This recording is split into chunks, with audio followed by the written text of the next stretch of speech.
Good morning, everyone. Welcome to today's webinar. The topic of today's webinar is silence for auditor body language, reference ISO 19011 clause 7.2.2 for management system. And we are glad to have Mr. Ajay Bajpai with us, who is Global IMS Lead Auditor Trainer with over 35 years of experience. So I request him now to start the webinar.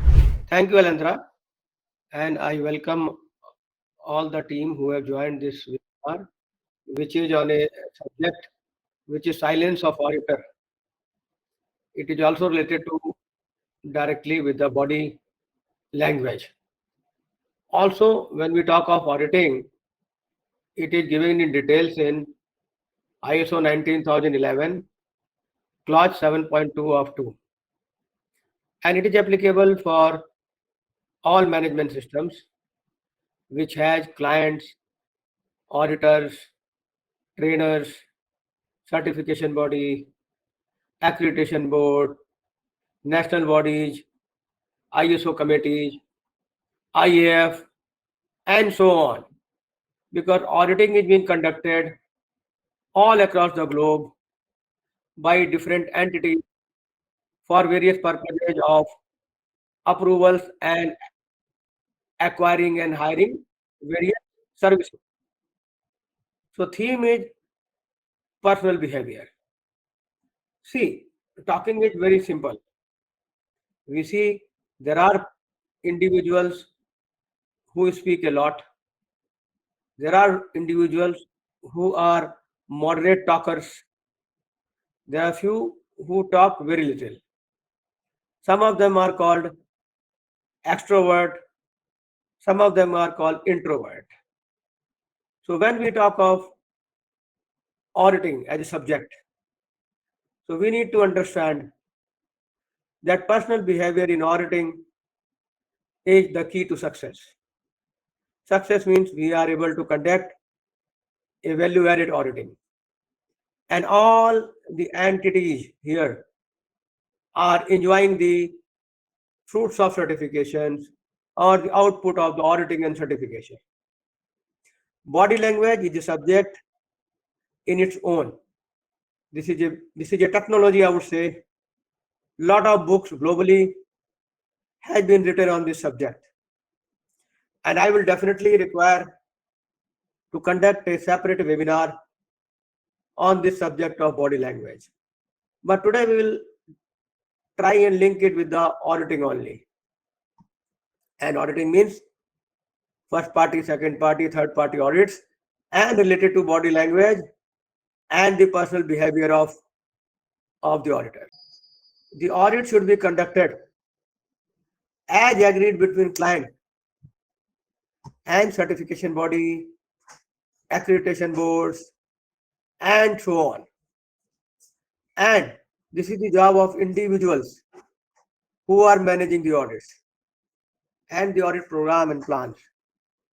Today we know it is done in different kind of modes. There's a physical audit also, there's an online audit, offline we call physical, then there's a hybrid audit also, where we have a combination of auditors, where one or two auditors may be offline, one or two may be online. So this is called an hybrid audit. Whatever way we conduct the audit, the silence or the talking nature of auditor is very, very important. We always say that auditor should be asking few questions and then wait for the answers. So it is the auditee who should be allowed to talk more and more. Then only the auditor can arrive a situation of a conclusion and he understand what is happening into the organization actually. So all this gets interlinked together. Now we move on. What is auditing? Auditing is a combination of reviewing the documents with respect to the client's standards, specifications, SOPs, company documents, and so on. He also views the physical situation. Means he will go around the site. He will look at the receiving area, incoming inspection area, store area, and so on. It's called physical verification. Also, he talks to individuals. We call it interview or discussions. So when he does all this, he needs to use his power of speech. That is talking how much and controlling how much. How much is the silence part into his this particular activity. As I said, his question should come based upon the elements, documents, physical, and one-to-one talk. And then the client audit team is replying. So as per the attributes and the behavior of auditors, there is a mix which we can discuss here. He should be ethical and fair and truthful, sincere and honest while asking his question silently. Means one question asked, wait for the answer. Many auditors we have seen when put many questions together. That is unfair. Auditor is not able to understand which question to answer, which question not to answer, what should be his hierarchy of answers. So it is important. He should be open-minded. His mind should be in silence when asked one question, but his mind should be open. Silence, mind should be working and willing to consider alternative ideas or point of views. Many auditors just get logged and will be caught into one kind of answer question situation. They will not be considering alternate ideas. So they need to break silence at times and listen more. He should be diplomatic. While into his silence, ask a questions diplomatically, tactfully, while dealing with the individuals, client company team. Okay. So his silence should break when required. Not ask unwanted questions into unwanted hierarchy of the client's team. Don't jump to director for asking a question which is related to the manager or operator. Same way, don't ask a question from a operator which needs to be asked from manager or vice president. The silence should be broken in a systematic way. Silent observer. Many times he has to keep on moving into physical observations, but do it silently. Keep noting because before the opening meeting or after the opening meeting, depending upon situation, when round is being taken, one will always have mobile, the pad, the keynotes, or the hard copy papers. Keep noting. Don't open your mouth too much at that time because time is limited for a physical surrounding visit in the beginning and always into the audit. So be careful, perceptive. He should be aware and able to understand situations. There are multiple type of situation into audit. Sometimes good, sometimes average, sometimes bad. Sometimes audit is good, sometimes may not be good. Sometimes cooperative, sometimes less cooperative, sometimes extremely cooperative. So we have to break our silence using your perceptions intelligently. Versatile. His ability to get adjust to different situations and adopt is very important. Sometimes what happens, we have number of units involved into a particular audit or opening meeting purpose. Teams are not readily available. There are delays because of various flights, trains, transportation. So he need to adjust. He will not be sitting idly and waiting for all to get together and then start the opening meeting. So he need to adopt situations.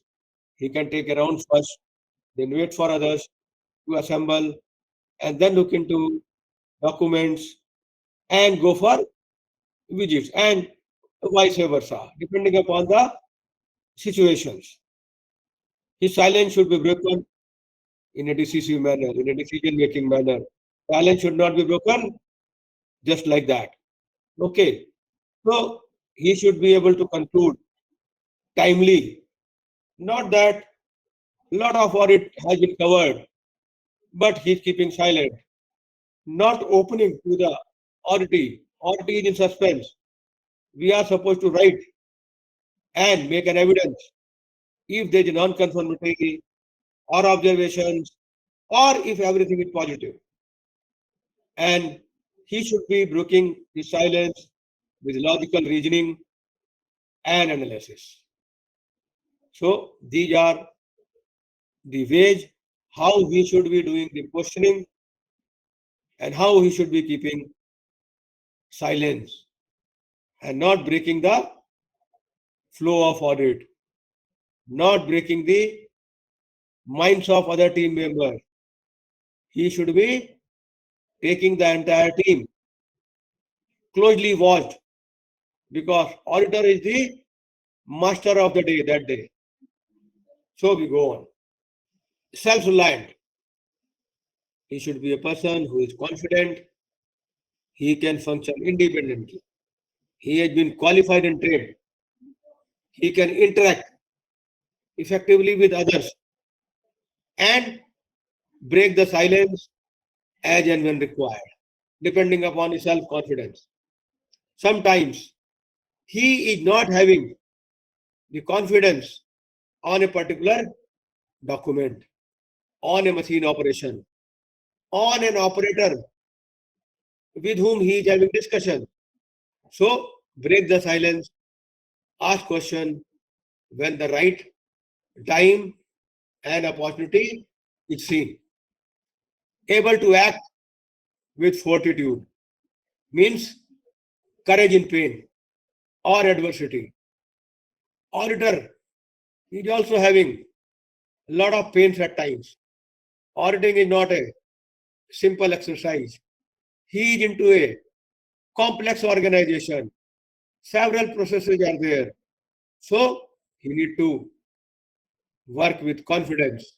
He may have the various pains, but he need to be able to act with responsibility, ethically, and break the silence when required.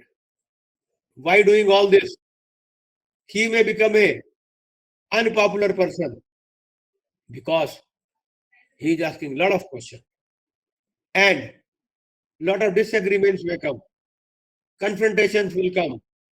Audit team, directors, management teams, MDs, unit heads may behave differently when he has broken the silence, but he has to handle the situation with courage. Okay? He should be open to improvement. Things are changing. Technology is changing. Do not break your silence at an unwanted situation. You might have seen a different technology, different process, similar kind of product in a different company. But don't open your mind, language, tongue, keep silence unless required. And broke silence to learn from situations. All right? Culturally sensitive. We have got various kind of dharmas, cultures globally. We are a global organization for that way. Most of the auditors, trainers, consultants keep on traveling across the globe. So they should break their silence when required. They should be observant and respectful to the culture of the auditee and all interested parties. Respect all cultures, all human beings, all festivals to the limit it is required.